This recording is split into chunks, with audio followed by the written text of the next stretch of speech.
We have a presentation put on today by the Department of Community Affairs. Full disclosure, the lady doing the presentation is a good friend, and she is my constituent.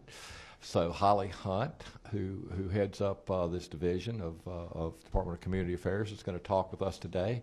And I've had the pleasure of talking with Holly on a number of different occasions about what she's doing. I think you guys are going to find this fascinating, and she is a very unique individual that she brings a strong background to this. So. Holly, thank you for being here, and we'll just start whenever you're ready. Okay, thank you very much. Yes, we very much appreciate the opportunity to come and speak to you about this today. We're going into our 4th year of this program, and Chairman Pruitt has been a strong proponent of this program since day one.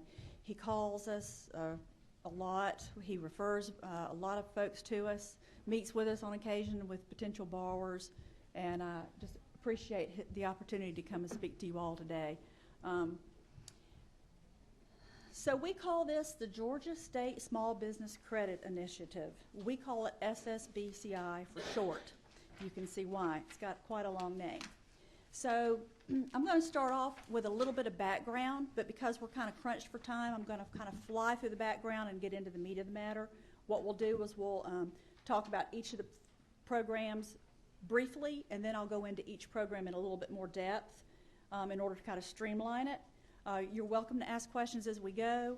There's also a slide at the end that will tell you the type of loans that are eligible. So that may be on your minds throughout the presentation. Just know that that slide is coming. So why did we need the SSBCI program? Just to kind of give you an idea of what the economic environment looked like in 2010, these graphs will show you, kind of show a pretty telling picture of that. The first slide is petitions for bankruptcy by quarter. You'll see that the petitions for bankruptcy peaked in second quarter 2009 and remained strong through 2010. Likewise, the graph on the unemployment rate pretty much mirrors the curve on the petitions for bankruptcy. That's pretty much the state of our economy in 2010. To bring it down to a local level, I'm sure you'll remember all the bank closings that Georgia experienced during this time frame. Made it very, very difficult for small businesses to gain access to credit, even though they were credit worthy. So the congressional response to the issues for small businesses during this time was the enactment of the State Small Business Credit Initiative. It was enacted in September of 2010.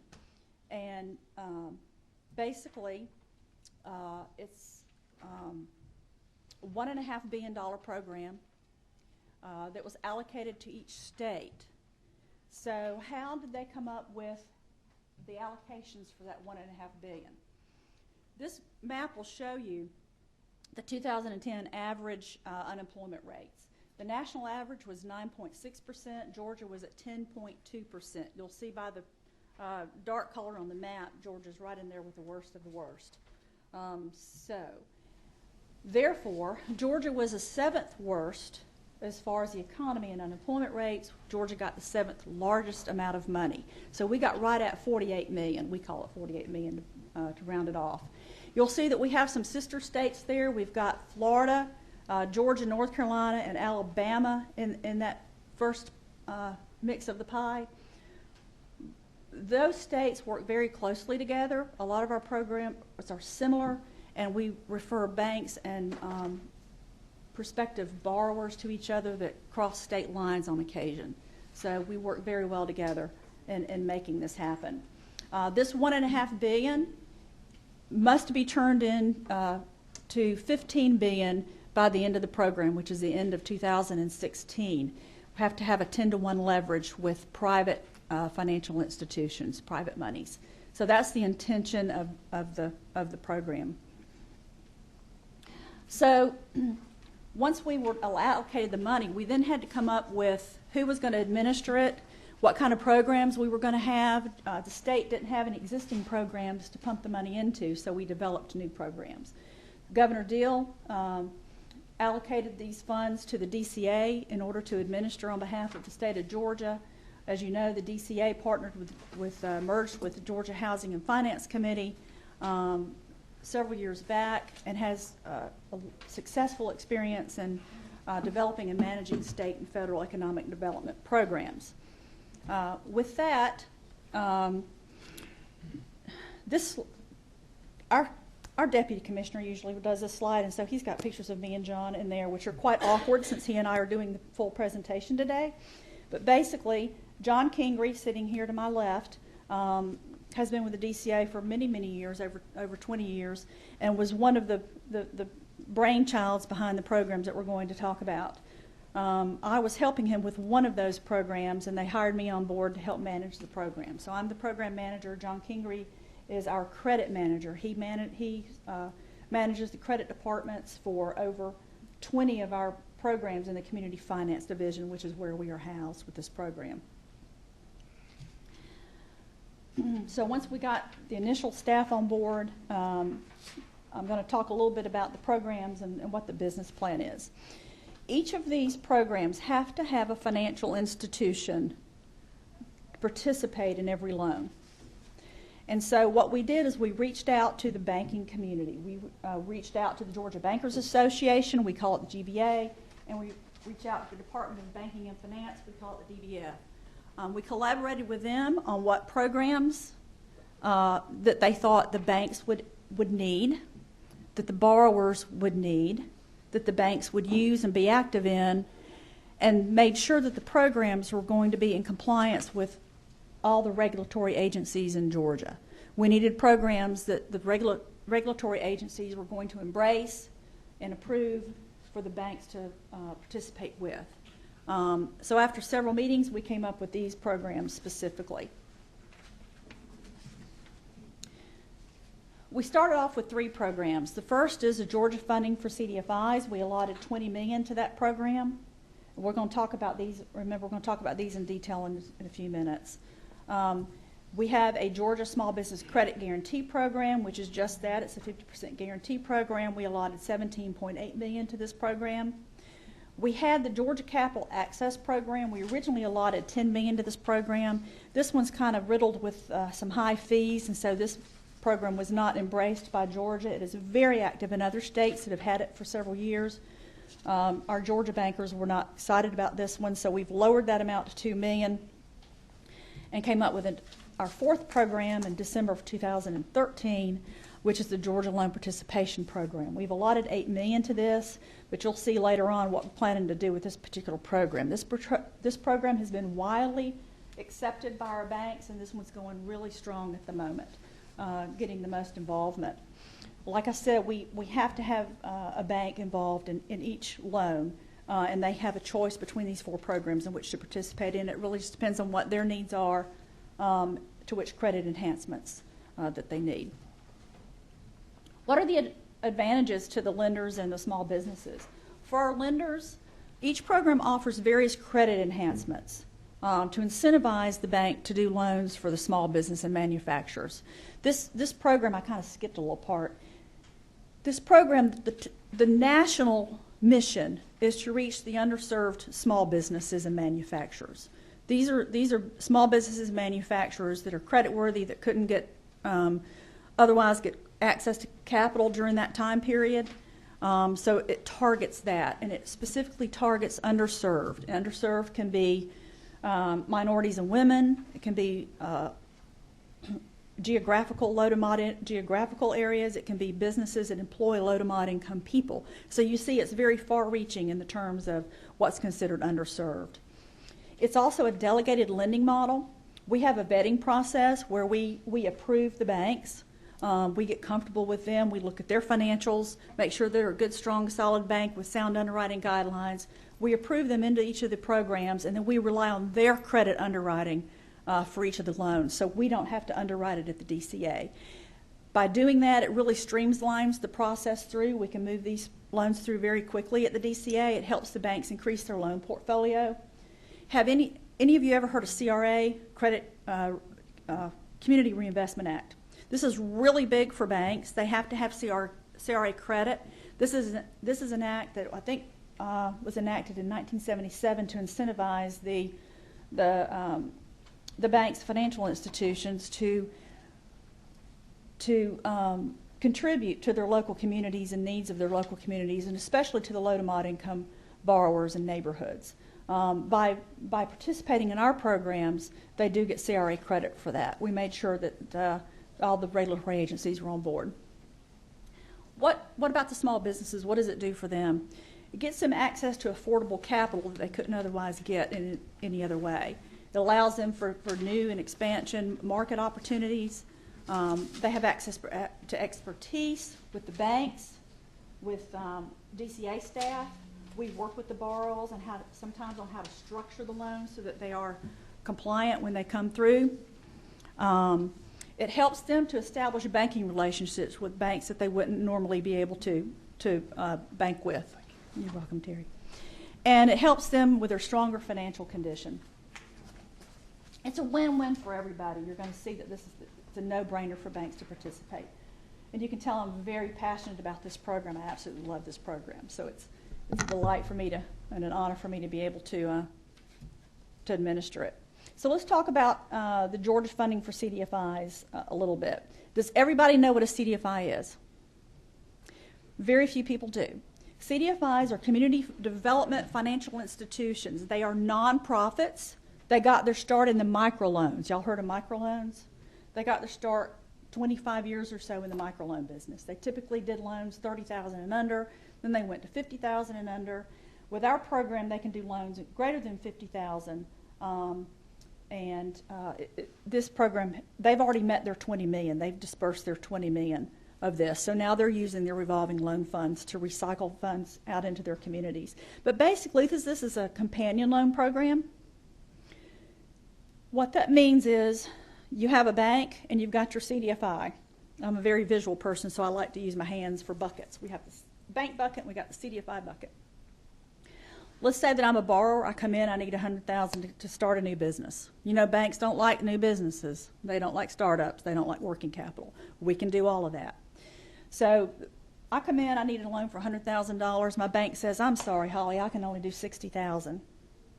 And I say, wow, I only got $10,000 in my back pocket to help fund this thing. So I've got a $30,000 finance gap.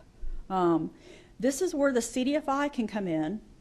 I would fund 100% of the loan for the CDFI, that $30,000. I would fund 100% to the CDFI for the CDFI to lend to the borrower.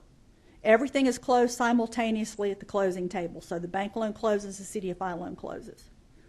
When the borrower repays a CDFI, that principal and interest stays with the CDFI. That money doesn't come back to the state. The CDFI uses the principal to revolve back out into small business loans in their communities. And the interest, we allow them to use the interest to pay for their administrative cost. They are acting as contractors on behalf of the state of Georgia. There are 5 of them throughout the state. Together, those 5 cover the entire state of Georgia. That's probably me. I apologize for that. It's my work one, not my personal one. So we have contracts with each of them. They act as our contractors. They market the program, they administer the program, they underwrite on their end. They do everything as if they are an arm of the state on this one. So it's a contract. They are our contractors. So they use their interest to help pay for their administrative costs in managing the program. The advantage of this program, you're thinking, gosh, Holly, they got 2 loans now they have to pay on. The beauty of this is the CDFI loan does not have to mirror the rates and the terms of the bank loan. So if they're having trouble cash flowing, okay, they can do a lower interest rate. We ask them to do a lower interest rate than the bank does. So you've got a lower blended rate to the borrower. And they can stretch their terms out to a longer term, or they can shorten the term, whatever the borrower needs. So it helps them cash flow. It helps them get the funds that they need. And it's just a win-win because then those funds stay in those communities to be revolved in perpetuity. We have 5 of them. We have one in Albany. We've got ACT, Albany Community Together in Albany, Georgia. We've got Georgia Cities Foundation. You're probably all aware of Georgia Cities Foundation. They work with downtown communities all throughout the state of Georgia.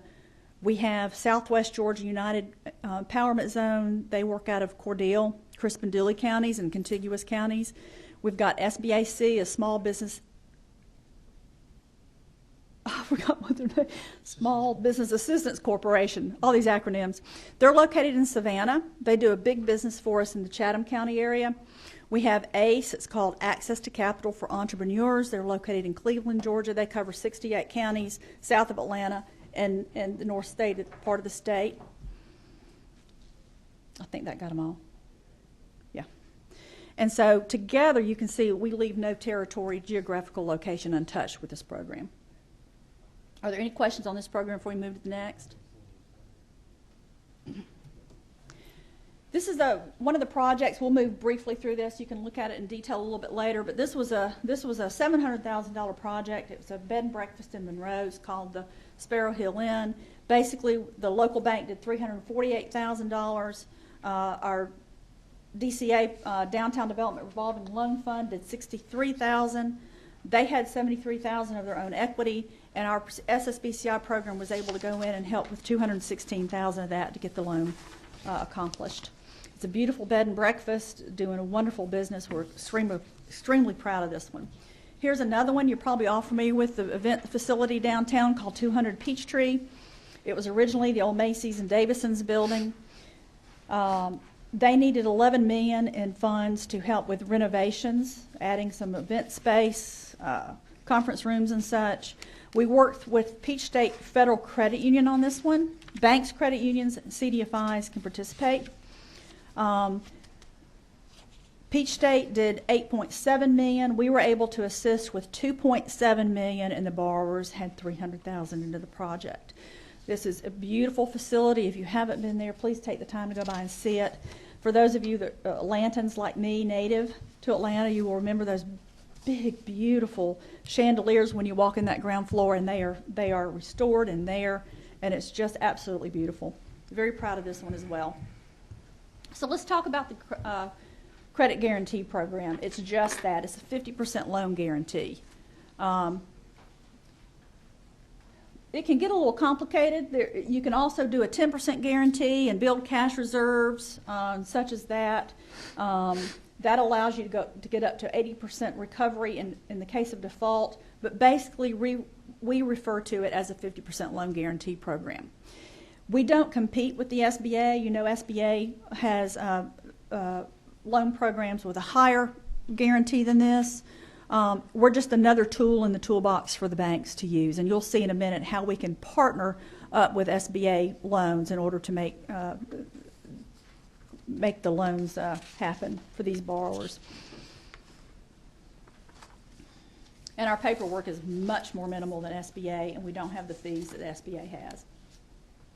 Very wide. This program is very popular with one of our lenders that lends on accounts receivables. They purchase receivables. They've got in excess of 200 loans with us in this program alone.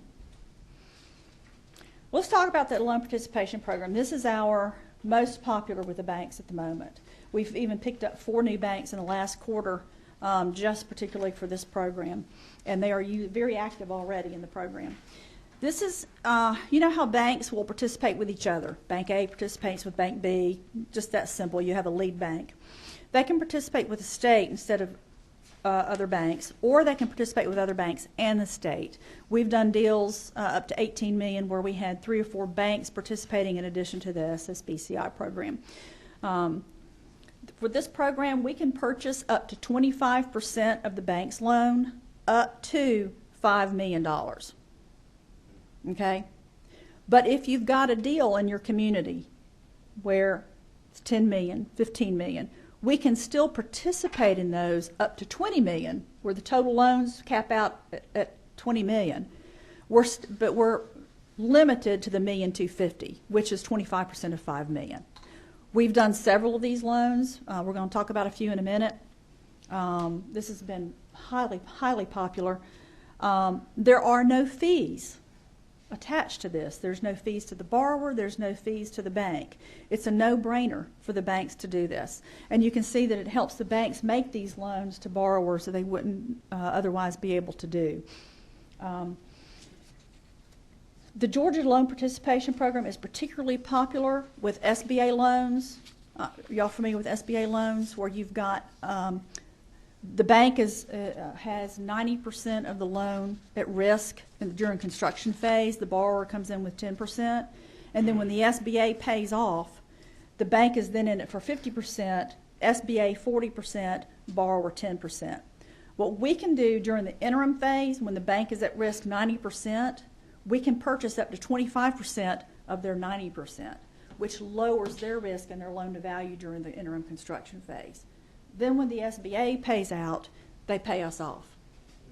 We cannot be in the deal at the same time as SBA or USDA at any given time, but we can help during the interim construction phases. This has been huge.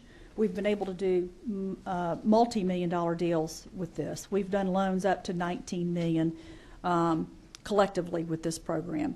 We're looking at one now for a peanut facility down in Middle Georgia that will be 7 bank participants in addition to the SSBCI. It's a huge project. It will bring in lots of jobs for a local peanut processing facility. We're real excited and can't wait for that one to hit our desk. Any questions on the loan participation program?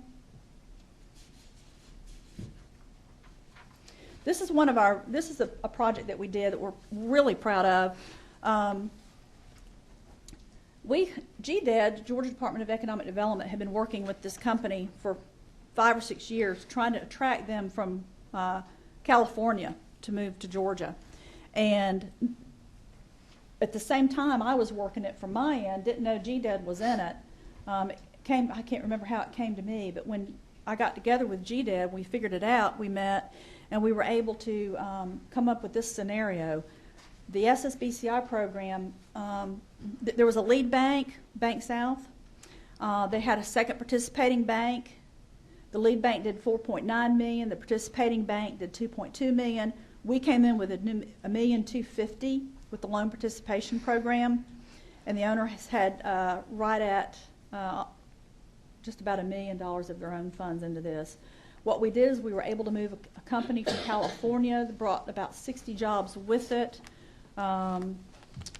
Going to hire up to 100 people within the next couple of years. They will be using interns from Georgia Tech, University of Georgia, and the local technical college for their internship programs. It's a win-win for everybody. This was going into the Rocky Eagle Science Technology Park that had sat empty for a few years, and they were having trouble attracting people in. These guys were the first ones in. They are a medical supply manufacturing company. Very proud of this one. This one took quite a while, and the grand opening was absolutely wonderful. I like it when a plan comes together. So who's eligible? We can do just about anything that's legal. We can do startup cost, working capital. You know, banks do not like those words when you walk in and you say, I have a startup and I need working capital. We've done many of those. We can help purchase the building. We can help with the franchise fees. We can help with purchase equipment and inventory. We can purchase, construct, renovate, and do leasehold improvements for any place of business. We cannot refinance. If a bank has a loan on their books that needs to be refinanced, we cannot do that. Remember, this money is to stimulate new monies into the economy. So if you're refinancing a loan at the bank, you're not putting any new monies into the economy. However, if this loan is over here at John's bank and you want to move it to my bank, I can do it because it's a new loan to me. That was a loophole in the system. So we've done many of those. We cannot refinance something already on the books. We cannot refinance anything that's troubled debt on the books of an institution. We can do renewals. If the loan has come to maturity and needs to be renewed, we can do that as long as there's 10% new money.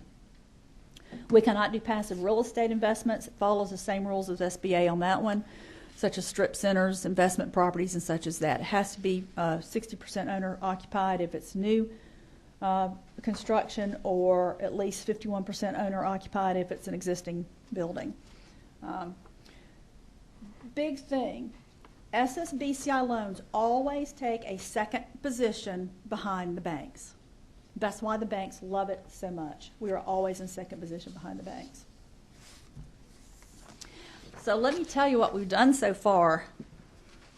This is also, because this is such a tiny map, I've also given this to you. Excuse me. It's on the back of this one-pager that I gave you. This is a map of where we are at December 31st of 2015. If your county is white, you need to call me. We need to come see you. We need to talk to your bankers and your chambers and your development authorities, and we need to get some business going in those counties. We've enrolled 331 loans to date. We have funded $32.9 million in SSBCI funds. That has allowed the banks to close $175 million in private investment with their own institutions. We've created 1,700 jobs, retained over 1,200. That's collectively about 3,012. We're in 60 counties, and we have 44 participating lenders at the moment. We are quite proud of those numbers. However, I need to reach $48 million at the end of December. Yes, sir. Thank you. Is this on? If we wanted to get more granular data than the 250,000 in the dark green for one of those counties, would we be able to get that? Absolutely, I can give you that information. If you're interested in what's going on in your county, just email me or give me a call. I do have that list that I can share with you back at the office. You're quite welcome. And a lot of times when our commissioner goes out to speak and such, she will get a listing of our loans so that she can speak to that as well when she's in the various communities. So we do provide that information quite readily. But remember, I got to have $48 million out by the end of this year. And I need banks in your communities to do it. And so if you've got any projects that you're aware of in your areas that could use our assistance, please let us know. So what are we planning on doing at the end of 2016? At the end of 2016, the program drops from the federal oversight. Okay? So we have positioned these programs to continue on in perpetuity at DCA. So our plan at that point in time will be to move some monies from the guarantee program and the CAP program that's not doing anything. We'll move $5 million from the guarantee program. We'll move the $2 million from the CAP program. That will give us $15 million in the loan participation program in which to carry on. With that participation program, I can earn right now about 5.25% on what I've got funded and outstanding. That's enough to sustain the program in the back office going forward. So that's our sustainability plan to carry it forward after the end of 2016. Quite excited about it. This is when they came up with these programs, they were built for the purpose of operating in perpetuity. Very excited about that. This is my information. My SSBCI program specialist is Tim Smith. He has over 23 years in commercial and SBA experience. My loan analyst has over 22 years of back office loan analytical and processing experience. John Kingery as well, you saw his experience. We're just a bunch of bankers trying to make this program very successful for the state of Georgia. This is a different program than you're accustomed to at the DCA. It's the only program that targets the private sector. You know, all of our other programs in the Community Finance Division run through municipalities. Cities, counties, and such as that. This program goes straight to the private sector. We deal directly with the banks and the borrowers. So, and may I call on you to share your story in Athens? Absolutely, Ms. Hunt. If you're finished, I was going to yes. Talk about that. Thank you very much for your presentation. We were members of the committee. We were talking a little bit before everybody got here that some of you may know I serve on the Downtown Development Authority there in Athens, and DCA has been instrumental in coming in and giving presentations to our businesses there. And since we're sort of talking about beer freedom around the Capitol this session, some Creature Comforts Brewery was actually a recipient of one of the loan programs in the second phase. And it was instrumental in getting that business up and running, and now it immediately went into a phase of new hiring within a year of operation and is award-winning. So Athens, Georgia, thanks you and all your work at DCA for communities around the state. I know the other members of the committee may have some questions for you, but I wanted to ask you and maybe follow up on this notion of microloans. Okay. Because to that point, the Downtown Development Authority in Athens has been trying to work with some local banks to develop a microloan program for businesses in the downtown area. Can you speak to what we should be doing, since that has been ongoing now for about 12 to 18 months to try to work on that? What can we do differently to get that kind of program into the community in Athens? Well, I spent 6 years as a CFO for a CDFI, and during that time period, that's all we did was microloans. It's a different animal than banks, because with microloans, you're typically dealing with the borrowers that can't get loans at banks. The banks refer their borrowers to the CDFIs if they can't do it for any reason. Maybe they've met their loan to borrower exceptions, or maybe there's a regulatory issue with that loan. Maybe the guy needs another truck or something for his painting business or his electrical business, and the bank can't do it. Small stuff like that. You've got to be willing to set to kind of, I don't want to say loosen your risk factors, but maybe broaden your desire to take on risk. They're a little bit riskier, but they serve a very valid purpose. If it were me and I didn't know anything about the microloan business, I would reach out to the CDFIs, maybe perhaps visit with them and see how they structure it. They typically have higher delinquency rates, not necessarily charge-offs. They just have trouble paying, so you have to kind of suffer through that. But generally, these folks are just very appreciative of the opportunity to be able to get a microloan when they know that they can't go elsewhere, and they're usually pretty good about following through on their obligations. That's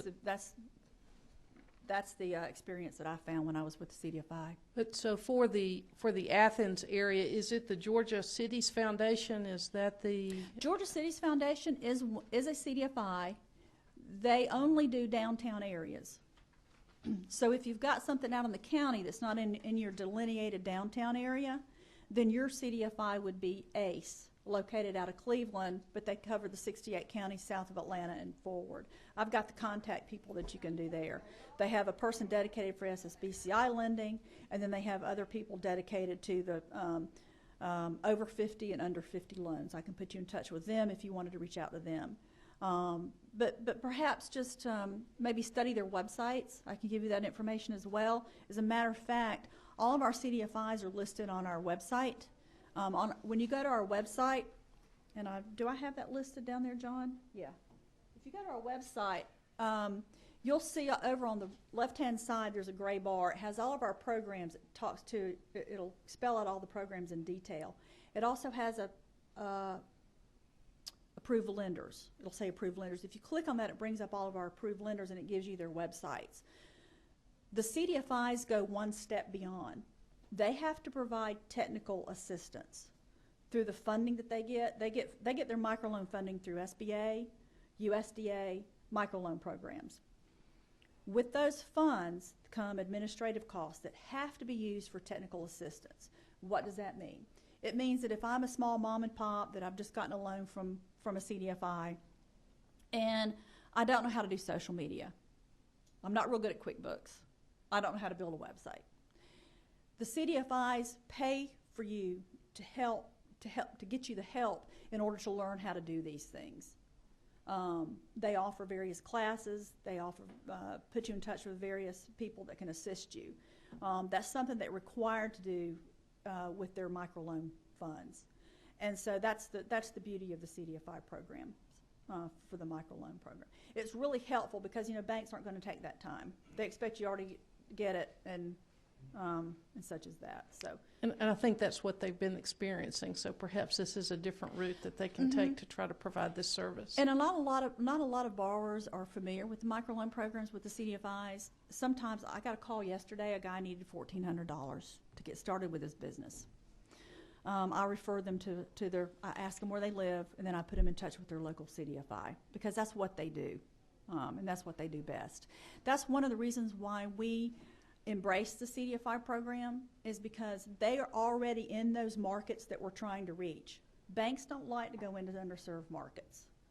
CDFIs are already there. They're concentrating on your minorities, your women-owned, your rural communities, and they already had a good presence in those communities. So by partnering with them on the CDFI program, we have been recognized nationally for our CDFI program because we have been able to reach that target market that National wanted us to reach.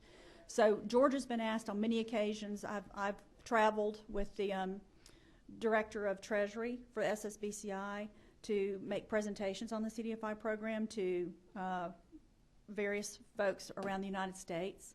We've been asked to speak at national conference every year for 3 years now on the CDFI program. We were also asked to help with the best practices. Treasury put out a best practices for underserved and rural areas, and Georgia, I was a co-chair with the state of Montana on that one. And we've done so well with it that we've been asked, we're one of 7 states that were asked to sit on the Treasury Committee for sustainability after 2016. So this CDFI program in particular has gotten us national recognition because we can reach those markets. So I would really encourage you, if you decide not to take it on yourself, maybe reach out to the CDFIs first, see how they're managing it, and then bring it in-house for yourself. But your report to the committee is that this program is now sustainable and will be sustainable. It's getting there. As soon as I can get a few million out in my loan participation program. With these funds came administrative funds. So we got 5% of these funds in administrative monies. That helps us in addition to the monthly program fees that we get off the program, the interest that we earn. Any members of the committee have questions for Ms. Hunt? I don't see any. Oh, I'm sorry there.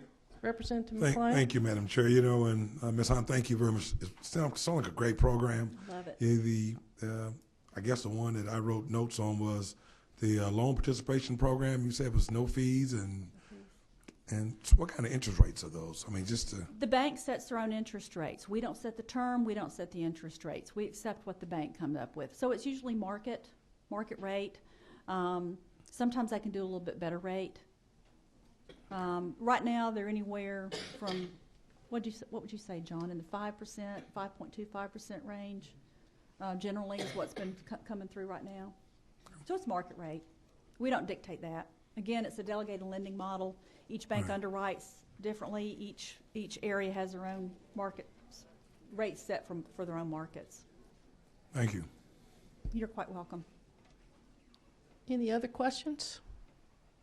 Seeing none. Thank you very much, Ms. Hunt. We appreciate what you and the department do for all of us in our communities. And with that, we'll stand adjourned.